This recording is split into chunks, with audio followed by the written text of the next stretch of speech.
The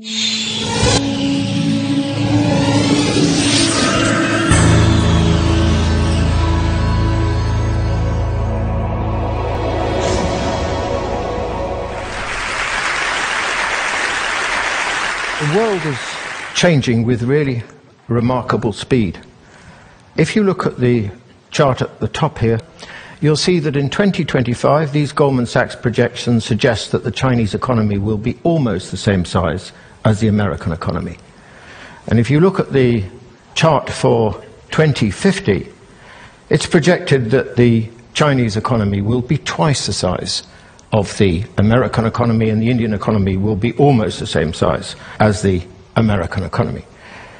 And we should bear in mind here that these projections were drawn up before the Western financial crisis. A couple of weeks ago, I was looking at the latest projection by BNP Paribas for when China will have a larger economy than the United States. Goldman Sachs projected 2027. The post-crisis projection is 2020. That's just a decade away. China is going to change the world in two fundamental respects. First of all, it's a huge developing country with a population of 1.3 billion people, which has been growing for over 30 years at around 10% a year. And within a decade, it will have the largest economy in the world. Never before in the modern era has the largest economy in the world been that of a developing country rather than a developed country. Secondly, for the first time in the modern era, the dominant country in the world, which I think is what China will become, will be not from the West and from very, very different civilizational roots. Now, I know it's a widespread assumption in the West that as countries modernize, they also westernize. This is an illusion. It's an assumption that modernity is a product simply of competition, markets, and technology. It is not. It is also shaped equally by history and culture. China is not like the West, and it will not become like the West. It will remain in very fundamental respects very different. Now, the big question here is obviously, well, how do we make sense of China? How do we try and understand what China is? And the problem we have in the West at the moment, by and large, is that the conventional approach is that we understand it really in Western terms using Western ideas. We can't. Now, I want to offer you 3 building blocks for trying to understand what China is like, just as a beginning. The first is this, that China is not really a nation state. Okay, it's called itself a nation state for the last 100 years. But anyone knows anything about China knows it's a lot older than this. This was what China looked with the victory of the Qin dynasty in 221 BC at the end of the Warring State period, the birth of modern China. And you can see it against the boundaries of modern China. Or immediately afterwards, the Han dynasty, still 2,000 years ago, and you can see already it occupies most of what we now know as Eastern China, which is where the vast majority of Chinese lived then and lived now. Now, what is extraordinary about this is what gives China its sense of being China. What gives the Chinese the sense of what it is to be Chinese comes not from the last 100 years, not from the nation-state period, which is what happened in the West, but from the period, if you like, of the civilization state. I'm thinking here, for example, of customs like ancestral worship, of a very distinctive notion of the state, likewise a very distinctive notion of the family, social relationships like Guanxi, Confucian values, and so on. These are all things that come from the period of the civilization state. In other words, China, unlike the Western states and like most countries in the world, is shaped by its sense of civilization, its existence as a civilization state, rather than as a nation state. And there's one other thing to add to this, and that is this. Of course, we know China's big, huge, demographically and geographically, with a population of 1.3 billion people. What we often don't really are aware of is the fact that China is extremely diverse. and very pluralistic, and in many ways very decentralized. You can't run a place on this scale simply from Beijing, even though we think this to be the case. It's never been the case. So this is China, a civilization state rather than a nation state. Well, what does it mean? Well, I think it has all sorts of profound implications. I'll give you two quick ones. The first is that the most important political value for the Chinese is unity, is the maintenance of Chinese civilization. 2,000 years ago, Europe broke down the fragmentation of the Holy Roman Empire. It divided, and it's remained divided ever since. China, over the same time period, went in exactly the opposite direction, very painfully holding this huge civilization state together. The second is maybe more prosaic, which is Hong Kong. Do you remember the handover of Hong Kong by Britain to China in 1997? You may remember what the Chinese constitutional proposition was. One country, two systems. And I'll lay a wager that barely anyone in the West believed them. Window dressing. When China gets its hands on Hong Kong, that won't be the case. 13 years on, the political and legal system in Hong Kong is as different now as it was in 1997. We were wrong. Why we were wrong? We were wrong because we thought, naturally enough, in nation-state ways. Think of German unification, 1990. What happened? Well, basically the East was swallowed by the West. One nation, one system. That is the nation-state mentality. But you can't run a country like China, a civilization state, on the basis of one civilization, one system. It doesn't work. So, actually, the response of China to the question of Hong Kong, as it will be to the question of Taiwan, was a natural response. One civilization, many systems. Let me offer you another building block to try and understand China. Maybe not sort of comfortable one. The Chinese have a very, very different conception of race to most other countries. Do you know, of the 1.3 billion Chinese, over 90% of them think they belong to the same race, the Han. Now, this is completely different from the other world's most populous countries. India, the United States, Indonesia, Brazil. All of them are multiracial. The Chinese don't feel like that. China is only multiracial, really, at the margins. So the question is why? Well, the reason, I think, essentially is, again, back to the civilization state. Very, very, a history of at least 2,000 years. A history of conquest, occupation, absorption, assimilation, and so on, led to the process by which, over time, this notion of the Han emerged, of course, nurtured by a growing and very powerful sense of cultural identity. Now, the great advantage of this historical experience has been that without the Han, China could never have held together. The Han identity has been the cement which has held this country together. The great disadvantage of it is that the Han have a very weak conception of cultural difference. They really believe in their own superiority, and they are disrespectful of those who are not. Hence their attitude, for example, to the Uyghurs and to the Tibetans.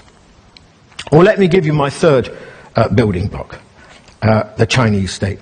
Now, the relationship between the state and society in China is very different from that in the West. Now, we in the West overwhelmingly seem to think these days, at least, that the authority and legitimacy of the state is a function of democracy. The problem with this proposition is that the Chinese state enjoys more legitimacy and more authority amongst the Chinese than is true with any Western state. And the reason for this is because, well, there are two reasons, I think, and it's obviously got nothing to do with democracy, because in our terms the Chinese certainly don't have a democracy. But the reason for this is, firstly, because The state in China is given a very special, enjoys a very special significance as the representative, the embodiment, and the guardian of Chinese civilization, of the civilization state.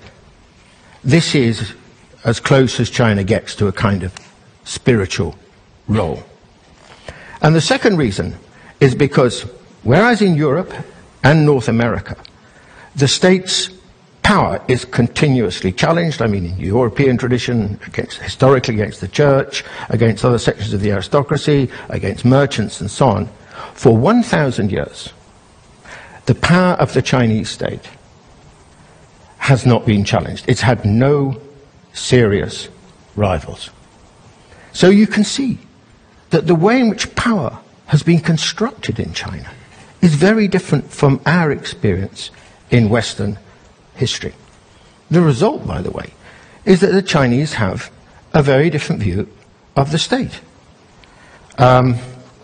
Whereas we tend to view it as an intruder, a stranger, certainly an organ whose powers need to be limited or defined and constrained, the Chinese don't see the state like that at all. The Chinese view the state as an intimate, not just as an intimate actually, as a member of the family. Not just, in fact, as a member of the family, but as the head of the family, the patriarch of the family. This is the Chinese view of the state. Very, very different to ours. It's embedded in society in a different kind of way to what is the case in the West. And I would suggest to you that actually what we are dealing with here in the Chinese context is a new kind of paradigm, which is different from anything we've had to think about in the past. You know, China believes in the market and the state. I mean, Adam Smith, already writing in the late 18th century, said the Chinese market is larger and more developed and more sophisticated than anything in Europe. And apart from the Mao period, that has remained more or less the case ever since. But this is combined with an extremely strong and ubiquitous state. The state is everywhere in China. I mean, its leading firms, many of them are still publicly owned. Private firms, however large they are, like Lenovo, depend in many ways on state patronage. Targets for the economy and so on are set by the state. And the state, of course, its authority flows into lots of other areas, as we're familiar with something like the one-child policy. Moreover, this is a very old state tradition, a very old tradition of statecraft. I mean, if you want an illustration of this, the Great Wall is one.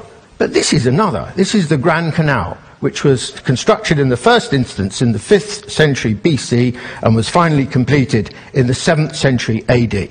It went for 1,114 miles, linking Beijing with Hangzhou and Shanghai.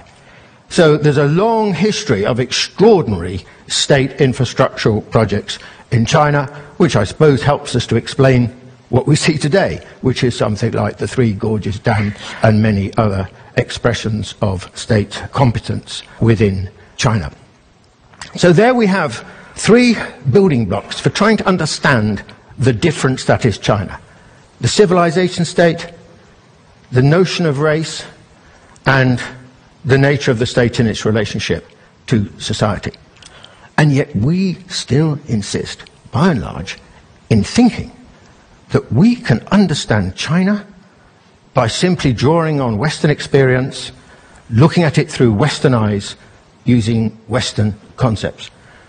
If you want to know why we unerringly seem to get China wrong, our predictions about what's going to happen to China are incorrect, this is the reason. Unfortunately, I have to say that I think our attitude towards China is that of a kind of little Westerner mentality.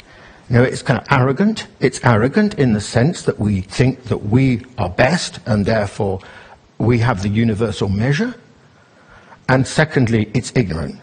We refuse to really address the issue of difference. You know, there's a very, very interesting passage in a book by Paul Cohen, the American historian.